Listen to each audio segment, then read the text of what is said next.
नमस्कार दोस्तों, हिंदी व्याकरण की इस क्लास में मैं आप सभी का हार्दिक स्वागत करती हूँ। तो आज की इस वीडियो में हम पढ़ेंगे संज्ञा सर्वनाम। तो संज्ञा और सर्वनाम क्या होते हैं? तो संज्ञा मतलब किसी वस्तु, स्थान, प्राणी, अवस्था, गुण या भाव के नाम को ही क्या बोलते हैं? संज्ञा बोलते हैं। अब इसके एग्जाम्पल्स, कॉमन एग्जाम्पल्स देखते हैं। राम, राजा राम, चित्र, पंखा, अमेरिका। जैसे भाव की बात करें तो बुढ़ापा, जवानी, गर्मी, सर्दी, लंबाई, उसके अलावा सौंदर्यता, चतुराई, वीरता। तो अब इसके हम सेपरेट इसके भेद पढ़ेंगे, कितने प्रकार के होते हैं। तो ये 3 प्रकार के होते हैं। पहला होता है हमारा व्यक्तिवाचक संज्ञा, दूसरा होता है हमारा जातिवाचक संज्ञा और तीसरा होता है हमारा भाववाचक संज्ञा। तो सबसे पहले बात करें हम व्यक्तिवाचक संज्ञा की, तो किसी व्यक्ति, वस्तु या स्थान की अगर बात हो रही है तो वो क्या होती है? हमारी व्यक्तिवाचक संज्ञा होती है। जैसे किसी व्यक्ति के बारे में बोल रहे हैं, किसी वस्तु या स्थान। व्यक्ति जैसे कि राम, उसके अलावा वस्तु यानी कि पेन हो सकता है, पेपर हो सकता है, और स्थान यानी कि जैसे आगरा, दिल्ली, अमेरिका। तो ये सब क्या है? हमारे स्थान की बात हो रही है। तो जहाँ पे भी ये आएंगे, तो अगर मान लो किसी सेंटेंस में है राम घर जाता है, मैं व्यक्तिवाचक संज्ञा बताइए, तो राम हो जाएगा। ठीक है। अगर क्या होगा कि आगरा, ताजमहल आगरा में है, तो इसमें क्या है, कौन सा इसमें व्यक्तिवाचक संज्ञा बताइए, तो वो क्या होगा? आगरा। इसी तरीके से हम बात करते हैं जातिवाचक संज्ञा की। जातिवाचक संज्ञा में जहाँ पे क्या हो रहा है, किसी विशेष समूह का बोध हो रहा है। ठीक है। जैसे कि सिंपल राम की बात नहीं हो रही यहाँ पे, या फिर सिर्फ एक चीज़ की बात नहीं हो रही। जब यहाँ पे बहुत सारी चीज़ों की बात हो रही है, यानी कि एक शब्द से हम अनेक चीज़ों का बोध हो रहा है। जैसे कि मनुष्य सिर्फ एक मनुष्य की बात नहीं हो रही। मनुष्य मतलब पूरा मनुष्यों का ग्रुप की बात हो रही है। बच्चे, अब एक बच्चा नहीं है यहाँ पे, क्या है? बच्चे हैं। नदी मतलब सारी नदियाँ भी हो सकती हैं। पर्वत यानी देश। तो इसमें क्या है, किसी समूह का अगर हमें क्या बोध हो रहा है, तो उसको हम बोलते हैं समूह, जातिवाचक। तो जातिवाचक के 2 अलग भेद भी हो क्लासिफिकेशन भी हैं, जिसमें कि हमारा होता है समुदायवाचक और दूसरा होता है हमारा द्रव्यवाचक।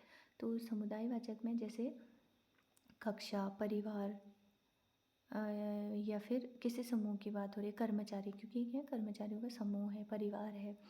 या फिर दूसरा होता है हमारा द्रव्यवाचक मतलब किसी धातु की यहाँ पे बात हो रही है। जैसे कि हमारा ताम्र हो गया, सोना हो गया, ऑक्सीजन हो गया। ठीक है। तो ये सारी चीज़ें किसी क्या कर रहे हैं, किसी द्रव्य की यानी कि किसी पदार्थ की अगर बात हो रही है, तो वो किसके अंदर आ जाता है? जातिवाचक के अंदर। अगला आता है हमारा भाववाचक संज्ञा। भाववाचक संज्ञा मतलब जिसको हम फील कर सकते हैं। ठीक है। तो ऐसी चीज़ें हैं जैसे कि दोष, गुण और दशा। ठीक है। यानी कि उसकी स्थिति क्या है, या फिर उसके गुण या दोष को बताया जा रहा है। जैसे कि बुढ़ापा, ईमानदारी, गरीबी, खुशी, और या फिर क्या बोल सकते हैं, उसके दोष को अगर हम बता रहे हैं यहाँ पे। ठीक है। तो वो क्या है? हमारे भाववाचक संज्ञा। अगला आता है हमारा सर्वनाम।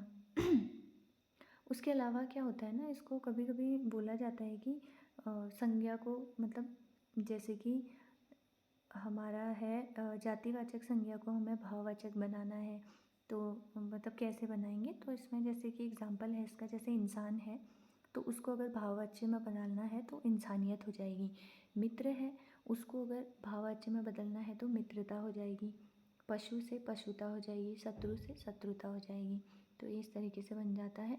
अगला आता है हमारा सर्वनाम।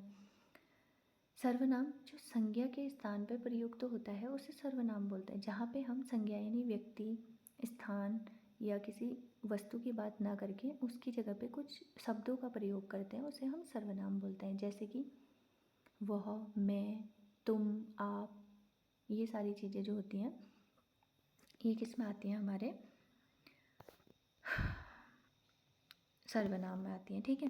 तो अगर हम सीधे सीधे, अब इसके भी क्या होते हैं, 6 प्रकार के होते हैं, ये भी सेंटेंस है ना। तो सबसे पहले आता है हमारा पुरुषवाचक। पुरुषवाचक में बेसिकली 3 पुरुष आते हैं। पहला आता है, जैसे हमने एग्जाम्पल तो पढ़ लिए, तो अगर इसमें तीनों की बात हो रही है, तो जैसे हम बात करें मैं के लिए प्रथम के लिए जो उत्तम पुरुष रहेगा वो रहेगा मैं, मध्यम रहेगा तू या तुम, और अन्य के लिए रहेगा वह। तो इसका एग्जाम्पल है कि मैं घर जा रहा हूँ, तो ये क्या होगा, उत्तम पुरुष में आ जाएगा। इसी की जगह हमने बोलना होगा तुम घर चले जाओ, तो क्या हो जाएगा, तुम या तू आ जाएगा। और हम क्या करेंगे, किसी और के बारे में बात कर रहे हैं तो हम क्या बोलेंगे, वो घर जा रहे हैं, वो पढ़ रहे हैं, वह लिख रहे हैं। तो ये सब किसके अंदर आ जाएगा, हमारे पुरुषवाचक के अन्य पुरुष में। ठीक है। अगला आता है हमारा निश्चयवाचक।